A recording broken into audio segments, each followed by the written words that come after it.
Good day and thank you for joining us. We begin today in Washington with a major development in U.S. foreign policy toward Ukraine. President Donald Trump has announced that the United States will send sophisticated Patriot missile systems to aid in the country's defense. The decision marks a significant policy shift, coming after a period of uncertainty regarding American military support. Speaking to reporters on Sunday, the president confirmed the plan ahead of a scheduled meeting with NATO Secretary General Mark Rutte this week. President Trump emphasized that the arrangement would come at no cost to the U.S. taxpayer, explaining that the weapons will be provided to Ukraine through a new NATO framework where European allies will cover the full expense. He stated, "We basically are going to send them various pieces of very sophisticated military, and they are going to pay us 100% for them. The European Union is paying for it. We're not paying anything for it, but we will send it. We will send them Patriots, which they desperately need." The Patriot system is a highly advanced surface-to-air missile defense platform, considered one of the most effective tools for intercepting ballistic missiles, cruise missiles, and advanced aircraft. Its deployment is seen as a critical enhancement to Ukraine's ability to protect its cities and critical infrastructure from aerial attacks.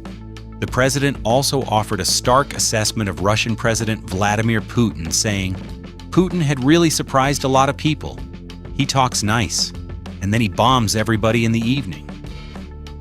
It's a little bit of a problem there. I don't like it.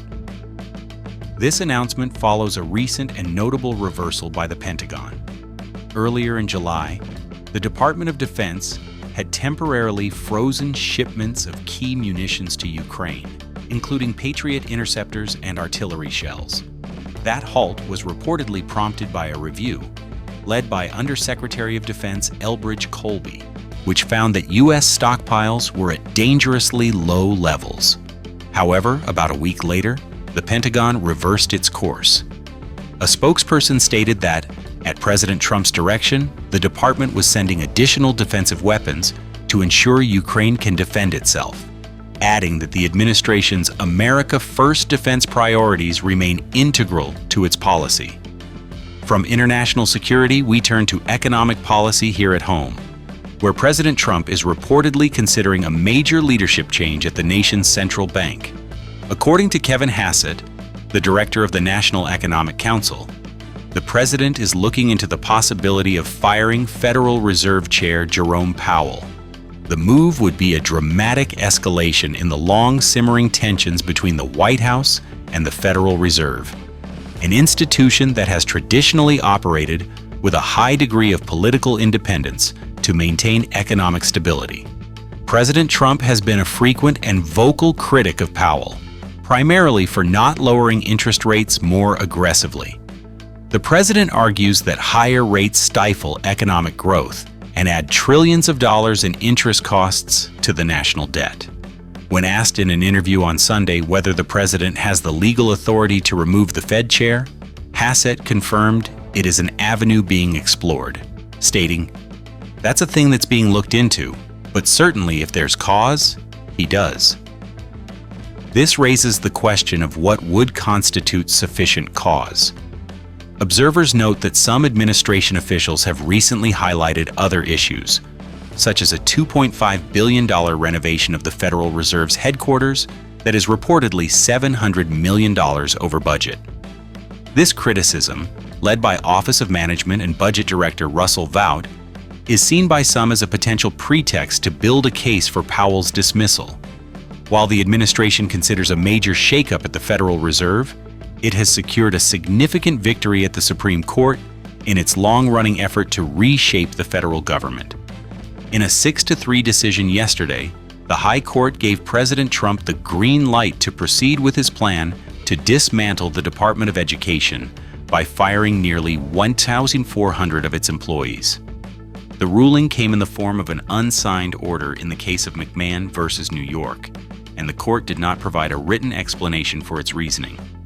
The decision lifts an injunction that had been imposed by a lower federal district court, which had blocked the terminations and ordered the government to rehire some employees who had already been laid off. This legal battle stems directly from one of President Trump's key campaign promises, to shutter the entire Department of Education. On March 20th, he signed Executive Order 114242, which officially initiated the process to close the agency, which he has described as an entrenched bureaucracy that has failed to improve educational outcomes. The court's 3 liberal justices, Sonia Sotomayor, Elena Kagan, and Ketanji Brown Jackson, dissented from the majority's decision, though their reasoning was also not detailed in the brief order. The ruling clears a major legal hurdle for the administration as it moves forward with its plan to fundamentally alter the federal government's role in education. Another area of administration policy under the spotlight is immigration enforcement. The White House border czar, Tom Homan, has issued a clarification regarding recent comments he made about the criteria used by federal agents to detain individuals. Speaking to the press, Homan stated that his previous remarks had been taken out of context and sought to make it clear that physical appearance alone cannot be the sole justification for detaining a person. The clarification comes after an interview last week in which his comments were interpreted as endorsing a form of profiling. In his follow-up statement, Homan explained that certain physical indicators, such as a known gang tattoo like those associated with MS-13, could be one element among many that contribute to an officer's assessment. He emphasized, physical description cannot be the sole reason to detain and question somebody. That can't be the sole reason to raise reasonable suspicion. Instead, he described a process where an agent must consider a myriad of factors to build a case for reasonable suspicion before initiating an enforcement action. The statement aims to address concerns that immigration enforcement could rely on subjective or discriminatory practices while still allowing agents to use all available information in their work. And while the executive branch advances its agenda, lawmakers on Capitol Hill are turning their attention to the future of finance and national defense. The powerful House Committee on Rules met late yesterday to prepare several key pieces of legislation for debate on the House floor. Among the most watched is H.R. 1919, titled the Anti-CBDC Surveillance State Act. This bill addresses the potential creation of a central bank digital currency, or CBDC, which would be a digital version of the US dollar issued by the Federal Reserve. Proponents of the bill raise concerns that a government-run digital currency could lead to a loss of financial privacy and create a tool for state surveillance of citizens' transactions. Also on the committee's agenda are 2 other bills related to digital finance.